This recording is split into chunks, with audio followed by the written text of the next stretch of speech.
Salam değerli izleyiciler, 10 may 2025-ci il. Bugün Azərbaycanın ümumilli lideri Heydər Əliyevin doğum günüdür. Heydər Əlirzaoğlu Əliyev 1923-cü il mayın 10-da Naxçıvan şəhərində anadan olub və 1939-cu ildə Naxçıvan Pedaqoji Texnikumunu bitirdikdən sonra Azərbaycan Sənaye İnstitutunun, indiki Azərbaycan Dövlət Neft Akademiyasının Memarlıq Fakültəsində təhsil alıb. Başlanan müharibə ona təhsilini başa çatdırmağa imkan verməyib. 41-ci ildən Heydər Əliyev Naxçıvan Xalq Daxili İşlər Komissarlığında və Naxçıvan Xalq Komissarları Sovetində şöbə müdür vəzifəsində işləyib və 1944-cü ildə Dövlət Təhlükəsizlik orqanlarında işə göndərilib. Bu dövrdən təhlükəsizlik orqanları sistemində çalışan Heydər Əliyev 1964-cü ildən Azərbaycan SSR Nazirlər Soveti yanında Dövlət Təhlükəsizlik Komitəsi sədrinin müavini, 1967-ci ildən isə sədri vəzifəsində işləyib, general-mayor rütbəsinə qədər yüksəlib.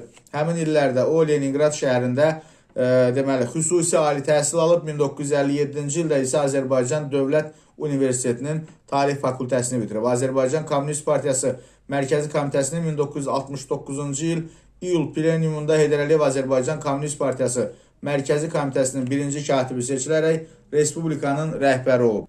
1982-ci ilin dekabrında Sovet İttifaqı Komünist Partiyası Mərkəzi Komitəsi Siyasi Bürosunun üzvü seçilən Heydər Əliyev SSR Nazirlər Soveti sədrinin birinci müavini vəzifəsinə təyin edilib və SSR-nin rəhbərlərindən biri olub. Heydər Əliyev 20 il ərzində SSR və Azərbaycan SSR Ali Sovetlərinin deputatı olub və 5 il SSR Nazirlər Soveti sədrinin birinci müavini vəzifəsində çalışıb. Heydər Əliyev 1987-ci ilin oktyabrında Sovet İttifaqı Komünist Partiyası Mərkəzi Komitəsi Siyasi Bürosunun və şəxsən baş katib Mikhail Qarbaçovun yeritdiyi siyasətə etiraz əlaməti olaraq tutduğu vəzifələrdən istefa verib. Heydər Əliyev 1990-cı ilin 20 yanvarında Sovet qoşunlarının Bakıda törətdiyi qanlı faciə ilə əlaqədar ertəsi gün Azərbaycanın Moskvadakı nümayəndəliyində bəyanatla çıxış edərək Azərbaycan xalqına qarşı törədilən cinayətin təşkilatçıları və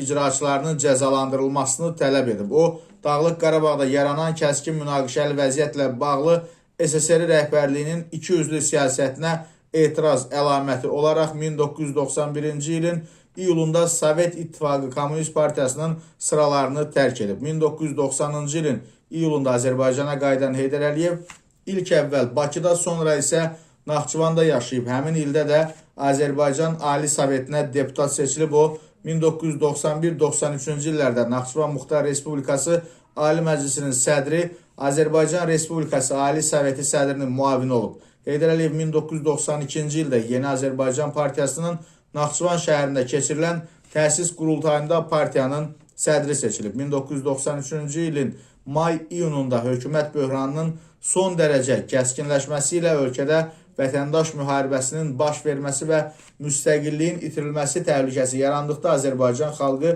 Heydər Əliyevin hakimiyyətə gətirilməsi tələbi ilə ayağa qalxdı. Azərbaycanın o zamanki rəhbərləri Heydər Əliyevi rəsmən Bakıya dəvət etməyə məcbur oldular. Heydər Əliyev 1993-cü il iyunun 15-də Azərbaycan Ali Sovetinin sədri seçildi. İyulun 24-də isə Milli Məclisin qərarı ilə Azərbaycan Respublikası Prezidentinin səlahiyyətlərini həyata keçirməyə başladı.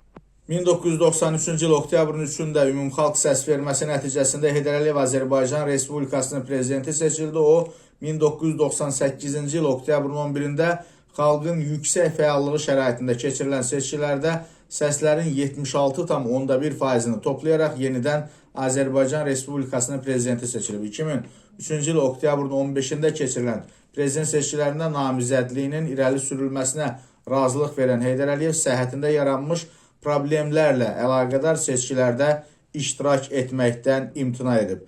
Prezident Heydər Əliyev 2003-cü il dekabrın 12-sində müalicə olunduğu Cleveland klinikasında vəfat edib. Dekabrın 15-də Bakıda Fəxri Xiyabanda dəfn oldu.